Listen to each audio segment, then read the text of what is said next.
Kaixo! Kaixo! Hau irabazi arte podcasta da, ni Olatz naiz. Eta ni Nora naiz. Eta hemen emakume kirolariak elkarrizketatzen ditugu. Eta norrekarri duzu gaurkoan, Olatz? Ba, nahi dozu, joko bat egingo dugu. Joko bat? Hau zer da, miluze? Bai, Eta zui jazki Serrano? ez, ni antxonteieria. Bueno, Vale. pista. Zure kirol berdina egiten du. Vale, futbolari bat ekarri duzu. Hori da, Oso erresa da, Olatz. baina zu baino pitxin bat hobeagoa da. Ni baino beagoa, urrezko baroia baino ez dago. Eta ez dut uste Aitana Bonmatik euskera zakienik. Denbora. Ba ez da Aitana Bonmati. Bera Marta Sanadrian da, Sanadri, eta Atletikeko jokalaria da. Kaixo, Marta. Kaixo neskak. Zer moduz? Ba hementxe ondo, lasai. Zu, Añorgan hasi zinen, Alabesera pasa zinen gero, eta aurtengo denboraldian Atletiken zaude. Nola izan da aldaketa hau, eta zer moduz egokitu zara aldaketetara? Ohitu egongo zara, ja ez? Bai, esan duzun bezala, Añorgan hasi nintzen ja duela asko, denbora asko. Hor egon nintzen igual 7 edo 8 urtez. Eta, bai, Baina zenbat urtekin hasi zinen? 12, 13. Bueno, gu bezala, ez? Bai. Eta Añorgatik Alabesera joan nintzen, hor 5 urtez egon nintzen, eta orain ja Atletiken, nire lehenengo urtea da. Ikusi dugu Alabesarekin, ez, egitzen dituela bi igoera eta gero jetxiera bat. Hori da. Eta nola bizi dira momentu txarrak eta onak? Ba, azkenean horrela da futbola eta, igoerak oso politak dira, baina, gero, momentu zailak pasatzen dira ere bai. Gogoratzen duzu Leire Olazarrera joan zenean? Hola, zergatik aldetzen didazu hau ez gogorarazi, mesedez. Bueno, eske futbola horrelakoa da, neska. Ja, bai. Eta Marta Klausuk, Alabesetik gero Atletikera pasatu zara, zer da zaiena talde batetik bestera pasatzerako orduan? Zaiena ez dakit, Alabesa, Atletikekin konparatuz, gauza hobeagoak ekarri dizkit, orduan, niretzako aurrera pausu bat izan da, orduan, ez dakit, baina hor bai desberdintasunak ikusten dira. Nire egunerokoa oso desberdina da, instalazioak, gosaltzera joaten naiz, gero ere bazkaltzen dugu hor danak batera, eta, gero klub bezala nesken futbola beti izan da potenteagoa bai.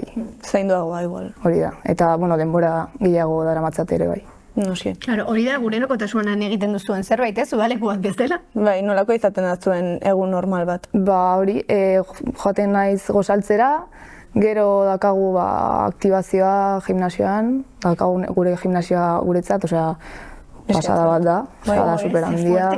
Bai, gero, ere batzutan egoten gea mutiekin, ze Bilbao Atletiko jokalariak hor egoten dira, eta gero joaten gea zelaira, entrenatzen dugu, gero fisioz eta gero bazkaltzera.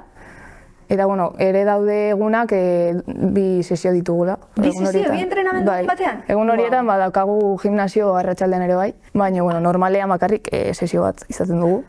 Eta ondo zaintzen digute, ezin naiz kexatu. Nik horrela ere entrenatuko nuke. Bai, ezta? Bai, ukiko manu goizean aktibazio bat, gero gimnasio pribatu bat, baina unaterekin bakarrik golatzen da. Nora. Zer? Dena aitzakia dela zuretzat. Bai, seguro. Orduan gaur entrenamendu izan duzu? Gaur bai. Hau da konpromesua, ikusi etxean. Eta festarako denborak bitzen duzue? Hala, festa netzarete ateratzen goi mailako. Esatezu festa de... Festa, hori gustatzen zaigo. Gutxi, egia esan. Ze normalean jokatzen dugu igandetan. Hori kabira ezin dira joan igandean. Hori, igual larun batean dakago entrenamendua, gero kanpoan jolasten badugu, viaje, abioia hartu, eta gero igandean partido, eta ezin gara atera. Eta Lezaman jolasten dugunean, normalean igandetan izaten da, zaila dago. Aste honetan dakagu larun batean partida, así que igande libre ikusi beharko da. Kabira gonbidatu dezakegu? Ez du nahiko. Kabira, ez du nahiko. Kabira etorri nahi duzu? Non dago hori? Gure herrian. Learo deitzen da, eta agian pixkat urruti galditzen zaizu Lezamatik, baina... Nik ez dakat problemarik lokura handiak egiteko, así que... Gero gure telefonoa pasako dizugu eta... Perfecto, oso ondo. Podcast profesionala da, gogoratzen? Bueno, baina lagunak egiten ari gara, ez dakizu inoiz non bukatuko dezun. Badakizu, Naroa Garaialdi podcastara etorri zenetik buruan daukadala nire bizitzan B-plan hori? Arbitroaren azuk B-planik badaukazu? Sukaldaria igual. Sukaldaria? Gustatzen zait bai, baina. Eta zu arbitroa? Bueno, hemendik animo eta tozen jokalari guztientzat, eh? Bueno, venga. Mesedez. Eta orduan, adibidez, entrenatzailearena ez zaizu pasa? Nahiago sukaldaria. Pentsatu dut, ikusi beharko nuke, baina entrenatzailea ere bai, gustatzen zait, bai. Ibiliz dara noiz behin entrenatzen? Bai, baina, bueno, aur txikiei. Baina, bai, ondo gongo litzake, esan. Eske, jakin dugu, zu ikasten ari zarela hezkuntza, irakaskuntza, bai, aurrezkuntza. Eta bukatu duzu jada? Ez, falta zait urtetxo bat. Bai. Eta orduan hori ez da zure B-plana? Karo, lehenengo momentutik bai, baina orain ezakit ikusten nahi zen. Osea, praktiketan eta hori oso ondo.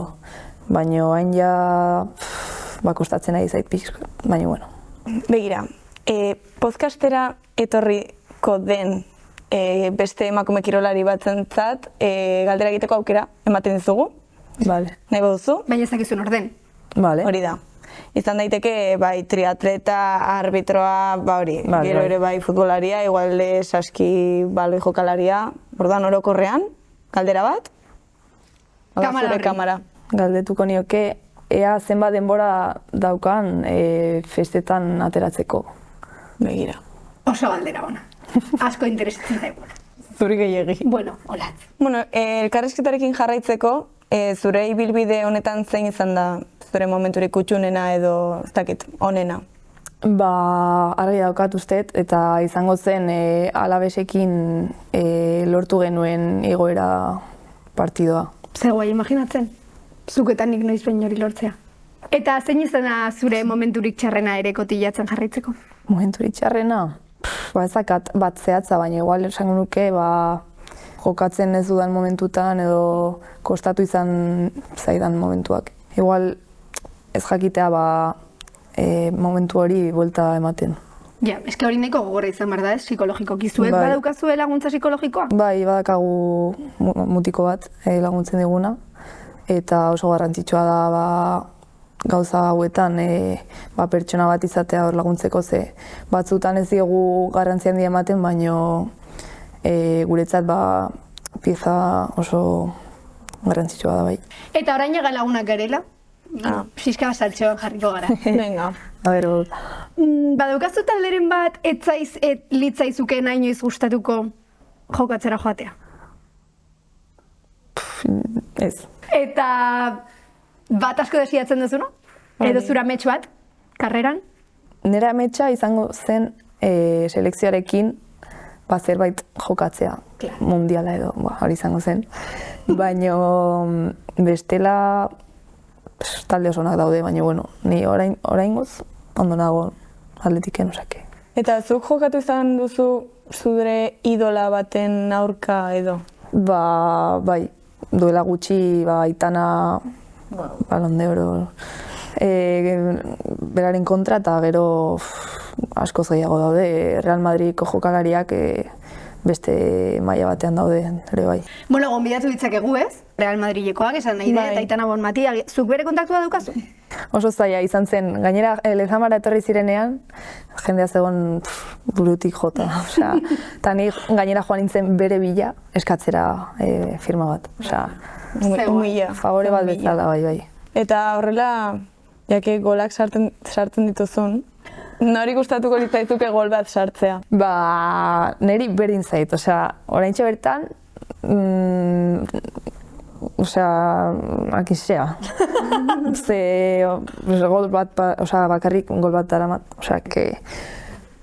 berdin zait, egia esan. Eta asko biziatzen duzu futbolarekin? Bai, nahiko txo. Baina honena da, Atletiken dakagu Loio aireportua super gertu, eta bai, hegazkinean super azkar gaude, Huelvan, beste gunean Huelvan jokatu zuten, eta Tenerifera ere joan ginen, duela gutxi. Ze pasada. Bai, txarrena da, ze pasatzen dugu bakarrik egun bat, da como quiero pero no puedo. Osea, turismorako ez dizu ematen? Ez, gutxi, igual paseito bat, baina oso gutxi. Eta nun izan da bidaiatu ez zuen lekurik urrunena? Atletikekin, Tenerife. Eta zuru bizitzan, baita ere? Futboleko talde batekin, selekzioarekin joan nintzen duela urtetxo bat Sueziara. Baina ez dugu zu esan selekzioarekin egon zarenik? Bai. Hori ez dugu galdetu galatzen zuzula nari?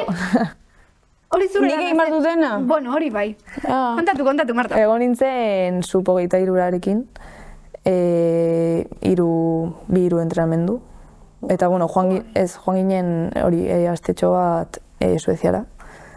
Eta hor jokatu genuen partido bat Sueziaren aurka, eta hori. Baina esperientzia oso polita egia esan. Zeu? Bai. Eta gainera egon nintzen, justo Olga Carmona oian diela mundiala irabazi dutela, eta jende jatorra, bai. Zeu? Bueno, egunen batean olatzen lasai, Egunen batean, bai. Znegarrekin. Zu jarraitu amesten. Bai.